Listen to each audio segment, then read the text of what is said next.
Hey guys, today I want to talk about Blink Twice. This is the first feature film from Zoe Kravitz. It's starring Channing Tatum as Slater King, an eccentric billionaire who invites a group of women to his privately owned island. And as these women start to kind of hang out on the island, they realize something isn't right and they might be getting manipulated and gaslit into something that is much darker than they originally anticipated. If that premise interests you at all, I think you'll really have a good time with this movie. Today, I want to talk about my in-depth thoughts, spoiler-free and spoiler-full of this film. I want to talk about the unfortunate discourse that has come as a result of this film and why I kind of want to defend the film and encourage people to see it. So, as I mentioned, the film kind of follows this group of friends that are invited to this billionaire's estate, this private island, and as they are there, they start to feel like, oh, this feels a bit culty, this feels a bit strange, we're told what to wear, what to do, we're also waking up with really fuzzy memory, we can't really remember what's going on, we're waking up with weird marks on our bodies, what is going on this island? And the film really kicks into gear, really gets into thriller territory, where our main character, Frida, realizes that her friend is missing, and not only is she missing, but the group of women around her can't even seem to remember that her friend was ever here and ever existed. It's like they never met her. And for a second, you feel like it might be going for like a Fight Club sort of twist, like she imagined her friend was there. But as the film kind of goes on, you realize what's really going on. I really liked this movie. It's not perfect. It's a bit tonally confused. I think some people are going to be thrown off by kind of the dark comedy vibe of this film, but I really appreciate it. And I thought when it took a turn into straight up thriller territory, I was really enthralled and I appreciated the gut punch that this movie delivers. I thought the casting was excellent. I thought Channing Tatum was genuinely a fantastic villain. I've seen a lot of articles talk about the idea that Channing Tatum might be miscast in this role, and I have to 100% disagree. There is a scene he is given towards the end of this film where he starts kind of forcing an apology. He starts saying sorry for something in a very like, I'm sorry sort of way. You know, those apologies where it's actually trying to like make the other person feel bad.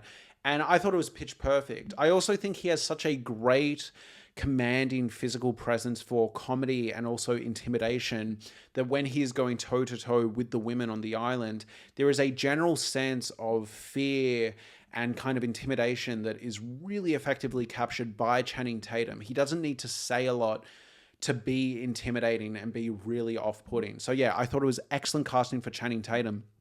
But on top of that, this cast is absolutely stacked. A highlight of the cast is actually Adria Arjona, who starred in Netflix's Hitman earlier this year.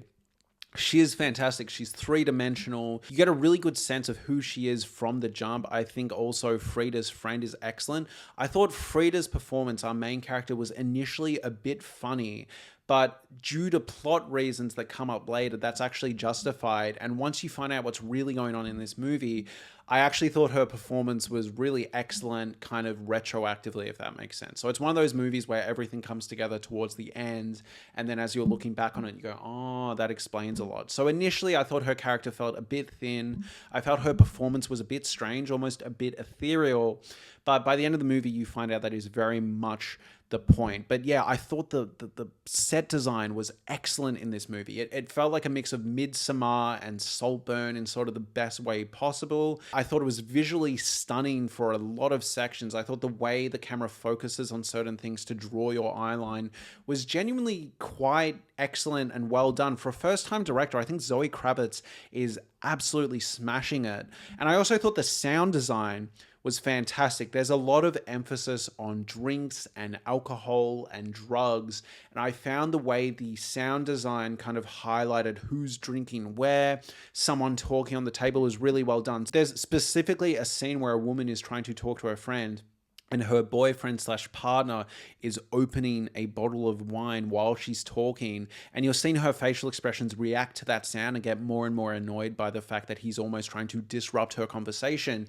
And the sound design is just excellent. Like, it's actually cutting through the conversation, making it hard for us to hear what she's saying. I know this isn't like groundbreaking filmmaking, but it's really refreshing to see a film that actually, you know, has put a lot of effort into the sound design and the visuals. Also, the soundtrack is fantastic. There are multiple party scenes where they play like very noticeable and recognizable songs, and later on you see these scenes in different contexts and they play those songs again, so it gives you a really good sense of where these events took place in the story you're following. Also, the way this is filmed, the cinematography is genuinely astounding at different points. These party sequences where they're all drugged or dancing to kind of like appeal to these men, or because they're being held hostage by these men and they're trying to distract these men. These scenes are excellent. They're very either seductive or very kind of like fly on the wall, or they're shot in a way that makes you feel very vulnerable and scared depending on the tonality of that scene. So in some scenes, these women are dancing and having fun, and in other scenes, they're dancing to fight for their lives, and based on what they're going for, the camera work kind of matches. There are these incredible tracking shots that are following our entire cast of characters having a good time, having fun, partying, but then later on in the movie, when these characters are running for their lives, the same camera work is utilized. I think it just does an excellent job of putting us in place of these characters. Now, I can't talk about this film and its discourse without getting into plot spoilers, so be warned. I think this movie is a solid 7 to an 8 out of 10. I think if you go into it knowing it is going to be a fairly adult thriller, I think you'll have a really good time. Obviously, bear in mind the maturity rating of this film going into it, but yeah, I think it's really excellent. I love that this film was initially titled Pussy Island. I think that's just such a great title, and they ended up landing on Blink Twice, and I really love this interview with Zoe Kravitz where she outlined why she called it Blink Twice. I am so obsessed with the fact that this was originally called Pussy Island, and I'm like, imagine the branding. I mean, it would be iconic. Yeah, tell me, how did we end up with Blink Twice? Well, it's a line that she says in the film, but I actually feel like it is the right title for the film. I think it actually focuses the core of what this movie is about, which is really, having to express how you feel without saying the words. The term blink twice if you need help, because you're like, help me. And the fact that women have to do that in general is terrible. And I feel like it's something that is so normalized that we don't even really think about it too much. She basically goes on to say the idea that the reason it's called Blink Twice is because women often in these sort of like high stakes situations with men need to learn to non-verbally communicate either with the men or with each other to get out of these awful situations, and that's why Blink Twice kind of works as a really effective title. And I really like that, but I also think Pussy Island is an excellent title if you look at it from the male character's POV. The male characters in this movie are revealed to be misogynistic, chauvinistic predators, and I think the idea that they would call this island Pussy Island as kind of a nickname where they drag these women to and kind of, take advantage of them is a really effective idea and commentary. It's not subtle. It's about as subtle as a sledgehammer to the teeth, but I think in terms of the way this movie is presented and how unsubtle the movie is as a whole intentionally, I think that title works. But I like the title they landed on. Now we need to get into plot details, spoilers, so tap out if you don't want this film spoiled. Going into this movie, I unfortunately read an article that said this was basically Get Out for the Me Too era. Get Out was a film directed by Jordan Peele that was very kind of comedic but also dark as it went on, and that comedy sort of left and the kind of horror thriller aspects really solidified as you started to realize that that movie was a horror thriller about racism. This is a film that initially is presented as a somewhat comedy sort of, and then as it goes on, you slowly start to realize it's a horror thriller, specifically about manipulation, misogyny, and kind of R-word culture, right? That is essentially what the movie is going for. But I think the heavy comparisons that are coming out, comparing it to Get Out, are really unfortunate. I think Zoe Kravitz's first film deserves to stand on its own 2 feet. I think there is so much passion and energy put into the script. I also think this movie is going for a lighter tone, despite the really dark subject matter it starts exploring in the last chunk of the movie. This movie is also really focusing on female relationships and the way women work together to get out of these sort of situations. And to me, this movie feels like an allegory for the typical experience of women going out to nightclubs and trying not to get spiked and taken advantage of, and the way women need to work together and watch each other's backs to make sure that these men don't take advantage of them. And it's taken to its most horrifying conclusion, right? In this movie, it's not just a night out at a bar where you need to watch your drinks. It's a whole kind of like cult-like vibe where all the men are banding together to basically drug women and take advantage of them for multiple weeks on end before returning them back to society with no memory of what they've done, just to kind of invite them to the island again. There were a few twists here. I really liked how the initial twist was presented. So throughout the movie, you see that there are snakes on the island, and the kind of like maids of the island are tasked with killing these snakes. And essentially one character eventually comes into contact with snake venom, and that snake venom actually unlocks memories of what has been happening to them, what these men have been doing to them, and they find out that essentially this island is where women get taken to be taken advantage of by men and then returned back to society just to have it happen all again. So I really like the secondary twist here. The idea that this isn't even their first time round is absolutely horrifying. So initially you're presented with this first twist of the abuse that's going on, and it's awful and it's properly horrific, and I think the way it's presented is really dark, is really horrifying, but I don't think it pushes it so far to the point where it becomes a completely unwatchable nightmare and sacrifices the early chunks of the movie's tone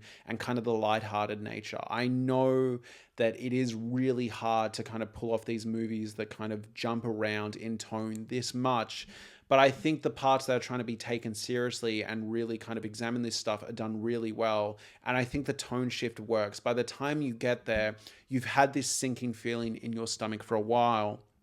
And this kind of flashback doesn't feel like a really juvenile shock value twist that other films could have made it feel like. Instead, it feels like this really unfortunate but inevitable kind of conclusion that you felt like was coming for like 30 minutes, if that makes sense. So I think if this was like a male director or a really careless director, it could have felt really exploitative and really shock value-y and really tasteless. But in my opinion, the way Zoe Kravitz chose to kind of frame this was really well done. And yes, obviously got its point across. It is really uncomfortable and you feel the air in the theater kind of shift. But I think as the movie goes on and it tries to go back to having some laughs, when Adria Arjona's character and Frida are trying to figure out how to basically get Venom into the other women on the island so they can have memory of what happened, it makes for some really darkly comedic set pieces. Also, when Adria Arjona and Frida are discussing, what are we even going to say to the police? Help, I think my friend's been killed, even though no one here remembers her being here, but you need to come anyway. Like, hilarious set pieces, despite how dark what's really going on the island is. Also, I think Channing Tatum as a villain is excellent here. The idea that he not only is bringing random women to this island to abuse and then kind of like put back in society, but instead he gets this weird thrill of doing it to the same people over and over again is such a dark and fascinating concept in my opinion. And it's a villain where you really want to know what makes him tick and why he is the way he is. You find out throughout the movie that he has some trauma that happened to him that he doesn't like to talk about. He prefers to forget about it, and that's why he kind of drugs these women and makes them forget. It's a very kind of like hurt people. It's about as subtle as a sledgehammer to the teeth, but I find what they bring out of these characters really quite fascinating. Also, there's a point where Frida eventually gets in contact with the snake Venom and starts to remember everything that Channing Tatum and these men on the island have been doing to her, the way she's essentially been this object for men to take advantage of and abuse. And then Channing Tatum says to her when she's fighting back, when she's trying to escape, like, oh, you really put up a good fight this time, you know?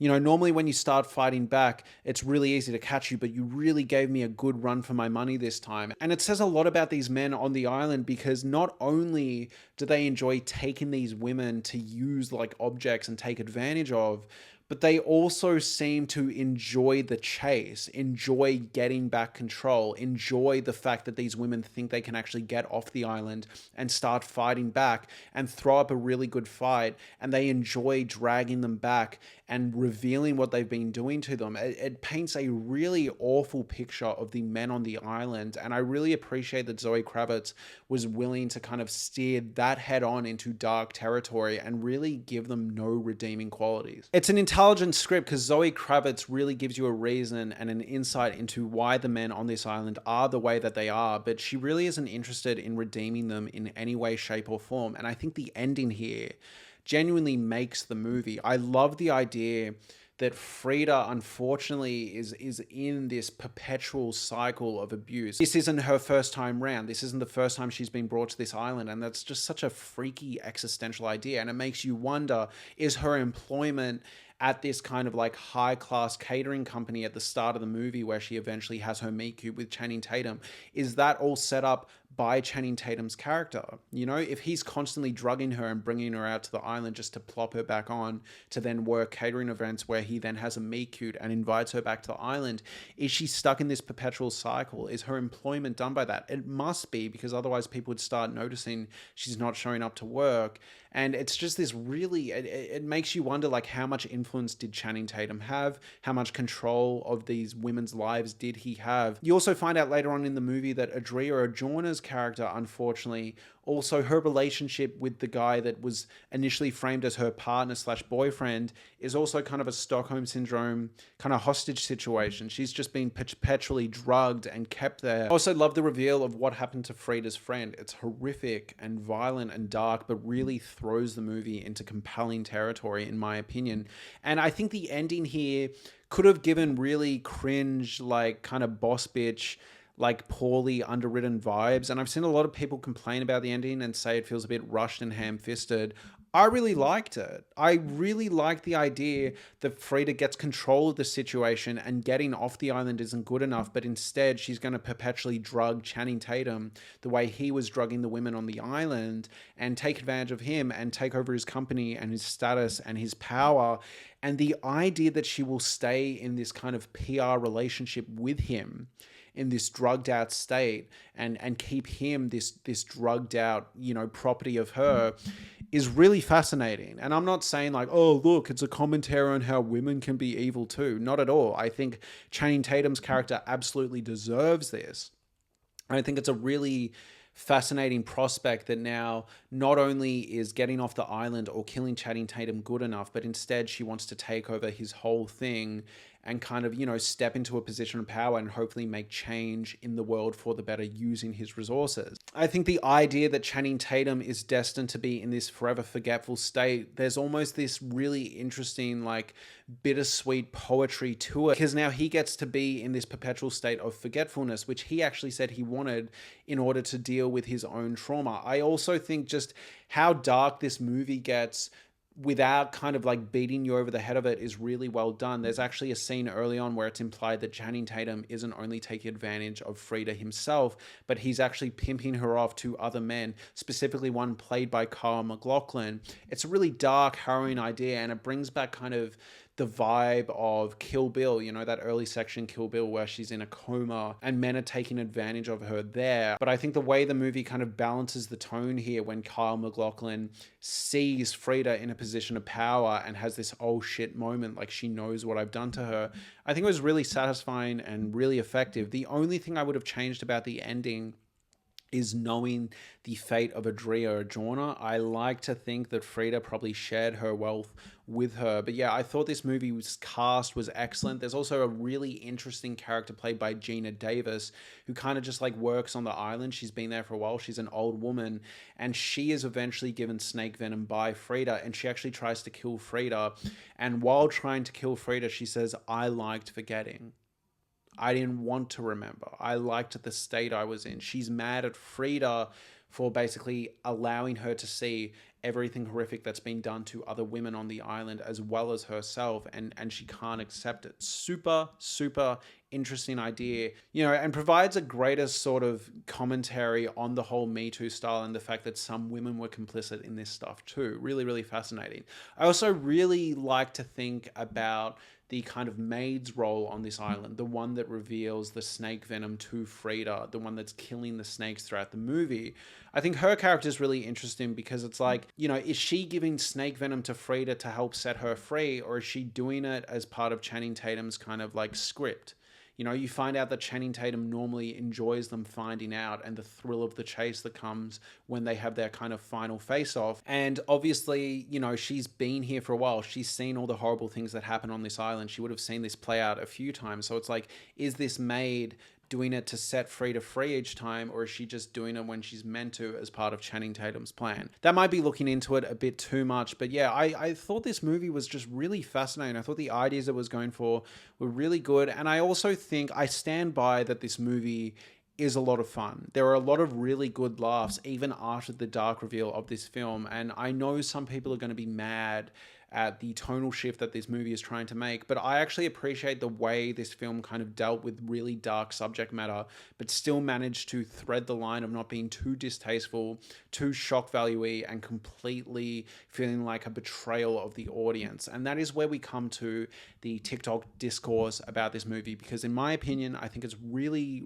really unfortunate. And this might be a hot take, but I've seen a lot of people say that this movie, similar to It Ends With Us, and I think there's a better case for It Ends With Us, but I've seen a lot of people complain that this movie should have come with a trigger warning at the start of the movie or on its social media. If it becomes an industry standard for studios to finally post trigger warning posts, not just across their social media accounts, but also posting it prior to any theatrical screenings of their movies that, like, deal with incredibly heavy triggering content because of Sony Pictures' like controversy around their lack of DV conversations when promoting It Ends With Us, then, well, better late than never when it comes to finally getting something like this. I'm glad that MGM Studios kind of stepped up to take action in this way, and I hope a lot of studios follow suit. Now, Blink Twice has actually released a trigger warning on its Instagram, and I just need to vent a bit because this movie here in Australia is rated MA15+. This is basically America's equivalent of R. This is a mature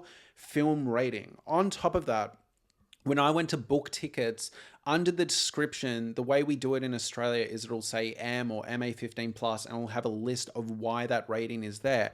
And it says themes of sexual violence, themes of violence, coarse language. That feels like a pretty clear warning of what's going to be in this movie without giving too much away. And the film obviously frames the kind of reveal of what's going on as a massive twist here. It's meant to be a bit of a reveal. Now, I will acknowledge that to me, it was very, very clear from early moments in the film what was going on. But in my opinion, if you have subjects that are really, really sensitive, I think it's kind of on you to double check the film's rating at least. In my opinion, film ratings are there for a reason and highlight the subject matter that's going to be covered in the movie in a vague enough way not to give massive plot details away. And I think unfortunately this idea that a film hiding a twist or hiding a big plot reveal is irresponsible morally, I think it's going to get really complicated. I think the idea that this film should have a title card at the start that serves as a trigger warning, or it should be heavily featured in the marketing, is a really unfortunate idea. It's framed as a massive twist. You are meant to learn this information with the characters towards the end of the movie. And I think this idea that people need to be made aware of everything that's going to be into a movie actively by marketing material is going to result in a lot of people that want to go into movies blind having major details kind of spoiled. I think it's really a shame that now the movie's marketing has to kind of like forecast what is essentially the big reveal and big twist of this movie. And yes, I know that for some people it's really important going into a film to know what's in a film, but to that I say that is why we have these maturity ratings. That is why we have these content guides. And on top of that, you can also Google it yourself. You can go onto websites and find trigger warnings. You can go onto IMDb and find parental advisory and find out what's going to be in a movie in very specific detail. It will list out multiple scenes and description. And I think the idea on TikTok that basically the idea that if you don't essentially give a content warning for every single thing that is featured in the film at the start of a film or heavily in its marketing, you're being dishonest or immoral is seriously a shame. You know, the amount of movies I'm getting spoiled lately or books I'm getting spoiled lately because like TikToks just pop up basically saying don't watch this movie, XYZ happened. Now again, I don't have a problem with trigger warnings if people want to actively seek it out. I just kind of have a problem with people acting like it's immoral for a film studio or a director to want some things to be a surprise, whether for shock value or just general entertainment or plot satisfaction means. You know, I've seen people talk about Star is Born should have a trigger warning for what happens to the main character, and I just think it's like,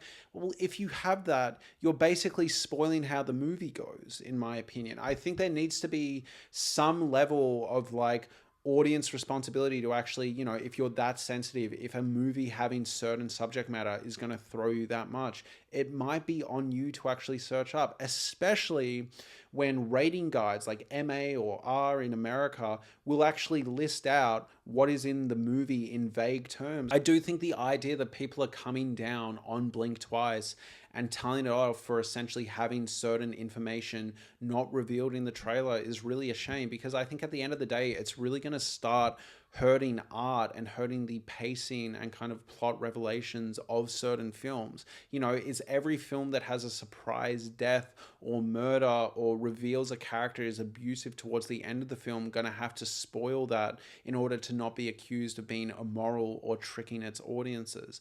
I do think it's a fine line, and I do think there are examples of films being incredibly mismarketed, but this movie was marketed as a dark comedic thriller. You got the vibe from the trailer that something wasn't right, but especially when you pair that with the maturity rating of the film listing sexual violence as a core concept, I kind of think the movie's done its job, and I think at that point it's on the audience to actually check what they're watching. Like, if you're buying tickets to an MA or an R-rated film, it's because there's going to be really mature subject matter in it. Otherwise, it would have been rated G or PG, and I think people that are making this complaint that like every single movie should have a content warning on social media, it's like, what type of people are going onto Instagram and searching up the name of a movie before seeing the film anyway? Like, do people actually do that? And the reason I say all this is there's a lot of people that have been through this sort of stuff that don't want their movie spoiled, despite their sensitivity around this sort of subject matter. And I think the idea that this movie is immoral for wanting to keep its kind of big plot details secret and a surprise is really a shame. That's just my 2 cents. You're welcome to disagree. Thank you so much for watching. Please subscribe, and please have a lovely day.